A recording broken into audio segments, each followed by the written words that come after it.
Good evening, everyone.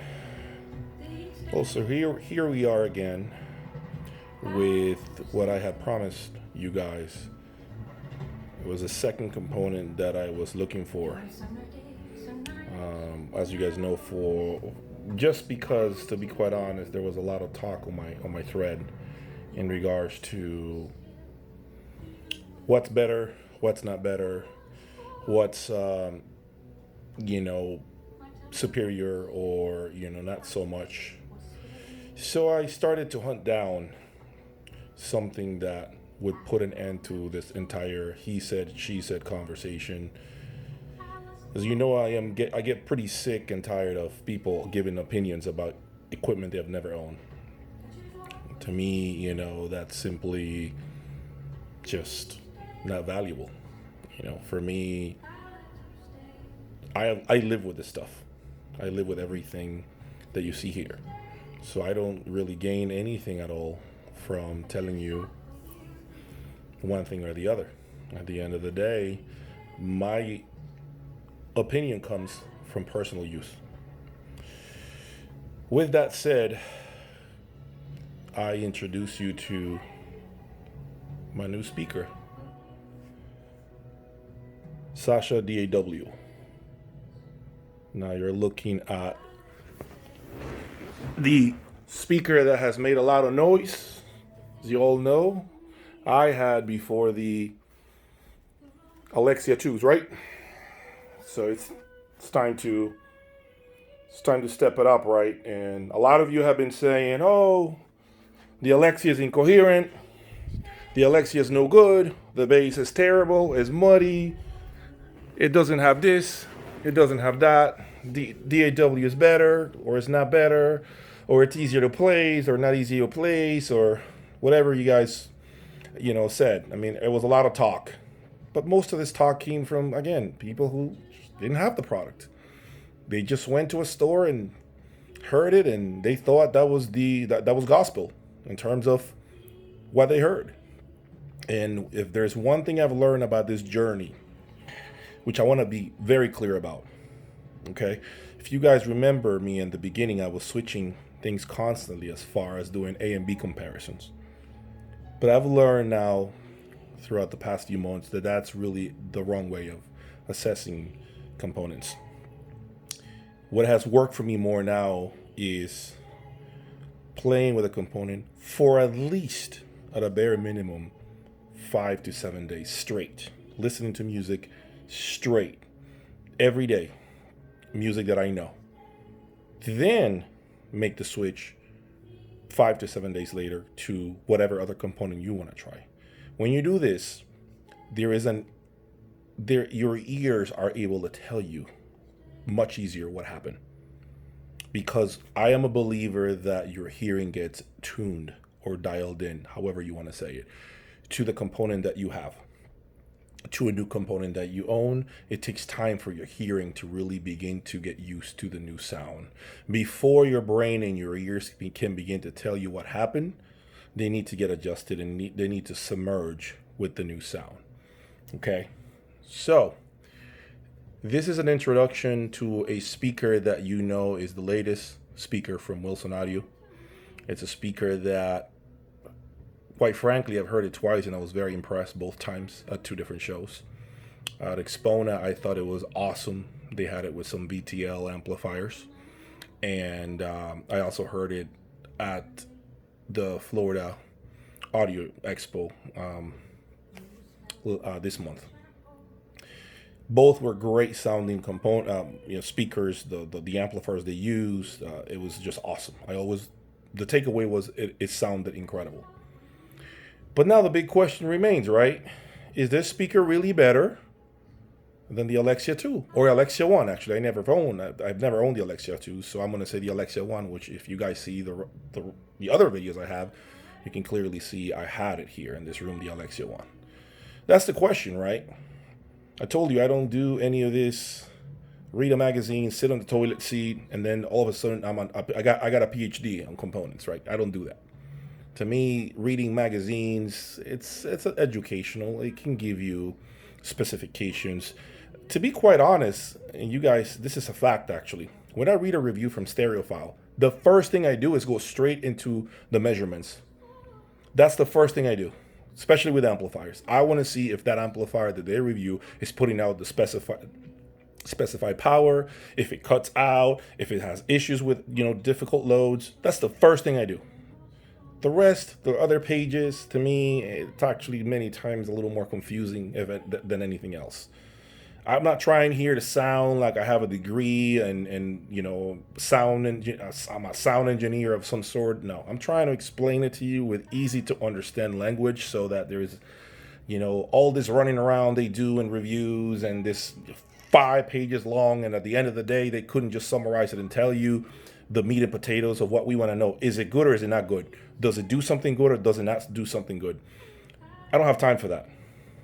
And as a matter of fact, I have a couple of friends who have referred to several reviews of equipment that they actually own. And oftentimes they came back to me to tell me, hey, I'm actually more confused now than before before reading the review, because they never really come forward to tell you the truth about a component for the most part. If you notice that, pay attention, they really don't. And so it's up to you to sit down and draw your own conclusions. See, but I don't do that. To me, it's boring. To me, I want to do my thing. And then I want to write down my on pen and paper what I'm hearing. And then I report to you guys. Okay? So, with all that said, this is going to be able to answer a lot of questions for many of you who are considering an Alexia or a Sasha DAW, or just a Sasha against an Alexia. Really, I mean, that's bottom line. It's gonna allow you to know what each one does. The beauty of this, this exercise is that I had the Alexia in the same exact room. The only thing I didn't have were perhaps the amplifiers. I had Past Labs and had Momentums, right? But I have a very good idea of what that speaker did in my room. Okay, so for now, my Focal Evos they're in the corner on timeout, as my wife says, because right now I am going to concentrate on these. Right now, I just threw them in the room. Okay, they're not. Look, let me show you. They're in the room. Threw them in the room. Okay, they're not even like where they need to be. I threw them there. They have about 50 to 75 hours on them right now. They're still breaking in. They have been playing nonstop for a few days now. I don't know if they're ready to go. I don't know if they're not. I hear different opinions about how long you need for them to really hit their stride. And I am going to play them what I think is a fair amount of time, and then be able to give opinions. The following videos that I'll do will be to not only for you guys to hear the DAW, but also to be able to hear. You're going to be able to hear the full Constellation setup, which consists, as you know, of the Constellation Taurus monoblocks and the Pictor 3 preamp with the optional DC filter, against the Griffin Coliseum with the matching Xena preamplifier. I think that's going to be an interesting scenario. Extremely excited to do it for you guys. It's going to allow you to understand the sound from both components, from both companies. I think that it is very important. As of right now, I think lately I have been actually searching for matching amps with preamps to understand what the manufacturer was trying to do when they released the product. I'm trying to understand what they were trying to do. I think when you mix and match, you can sometimes improve or go backwards. So I think it's always important, guys, when you buy an amplifier, right? And again, don't use this as gospel. I'm going to say it again. This is my rule of thumb, right? Always try to see if you can match the amp with the amp with the preamp. There are some companies, I've mentioned it before. Luxman is one of them. Constellation is another one. And right now I'm doing the exercise with the Griffin. There are some companies who just work best with their own preamps and amps together. Okay. But I love audio research. I love audio research preamplifiers. I really do. I've always believed in them. And I think Audio Research is one of those preamplifier companies that really sound incredible with just about any amplifier out there. So remember, first find out what the manufacturer that you have is trying to do in terms of sound with their amp and preamp. Then you can move from that point. That's your starting point. Then from there you move forward with perhaps a different pre. And then figure out, did you go backwards or do you feel things improved? That's how you go about it. But if you don't have a starting baseline, then you really don't know how good it could have sounded with the matching preamp or how bad it would be, right? Don't always assume that just because the preamplifier is more money, that it's actually going to be a better preamplifier than that of the manufacturer that you have amplifiers for. Okay, so remember, guys, let's do on the next video. What I'm going to do is I'm going to play the Constellation, full Constellation setup against the Griffin full setup. I'll go ahead and detail everything about it as far as what I'm using, cables, whatnot. Audio mica is gone. I bought a 20 amp power cord. I am going to be rolling again with Odin One speaker cables, interconnects. I am playing, as a matter of fact, right now with different interconnects with my Platinum 8 from WireRoll interconnect, also with the Cardus Clear Beyond XLRs and the Odin One. I know I have promised you all, and I will do this, just give me some time, to do a power cord shootout. Okay, I'm going to do a power cord shootout in the future, which is going to be the Odin One power cord, 20 amp. Okay, on the Griffin. I'm going to use the Griffin as the amplifier. Odin One 20 amp power cord against Audio Mica 20 amp power cord, and then power cord number 3, which I'm not going to mention what it is. I'm not going to say what's playing either, like I typically do on the videos. That now I'm starting to write captions for you guys to understand what's playing, what combination is playing.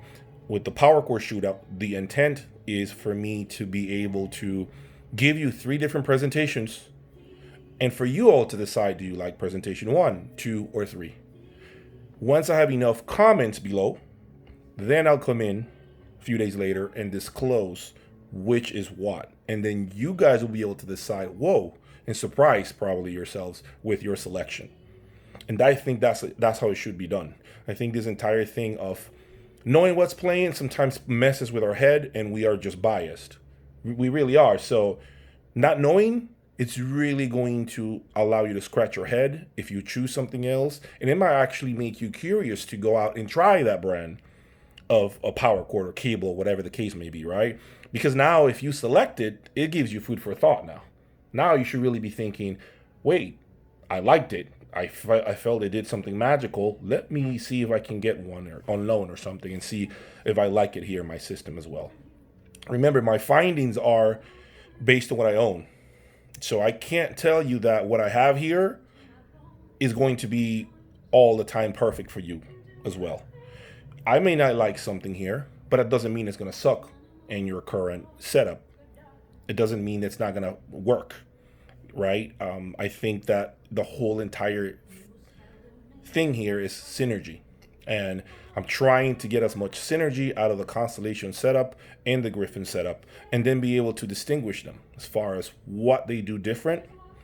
But in order to do that, I need to decide what's the best combination, cables combination, specifically the interconnects, right? Because I'm going to use the Nordes Odin XLR. I'm going to use power cords from Odin. However, I need to figure out the interconnects. I need to figure out which one sounds best with what, and then be able to do a shootout of both systems. Okay, guys? You guys will be the ones to decide. I think it's going to be a lot more fun. I think everyone's going to have more. It's going to be more engaged because you will be eager to know what you chose, and you'll be eager to know what is it that I was playing that I didn't disclose. Okay. Stay tuned, guys. Sasha DAW is going to make some noise. It's going to really, really, really hit hard here, and we're going to put it through the paces, through everything. I'm going to beat it. I'm going to beat the speaker with serious current, music, and everything you can imagine. Okay, so here's my second component. Last component was the Griffin Coliseum, and this is the second and final component, Sasha DAW. Stay tuned, please. Hit that subscribe button on the bottom. I'm going to continue doing this for you all, and there is a lot more down the pipeline. I can tell you right now, I'm already having conversations about other things that will come, whether it's more amps, preamps, cables, DACs, who knows, music servers, I don't know. But there is a lot more that's coming, and I'm just, you know me, I go through everything, and you know, I enjoy this. I enjoy the journey. I don't get married to any of this. Just want to be clear with many of you who may say, if you love product X, why did you sell it and now you have product Y? Because I love the journey. That's the answer. I love the journey. I can love a product, can really say to you it's the best I've heard, but it doesn't mean I'm going to be buried with it. So I move on. Once I've already had my fun with it, move on to the next one. And yes, my fun might be a little shorter than what you guys would experience, but that's what makes this ride like a roller coaster for me, and I enjoy that. Stay tuned, guys. Subscribe, please. There's a lot more to come.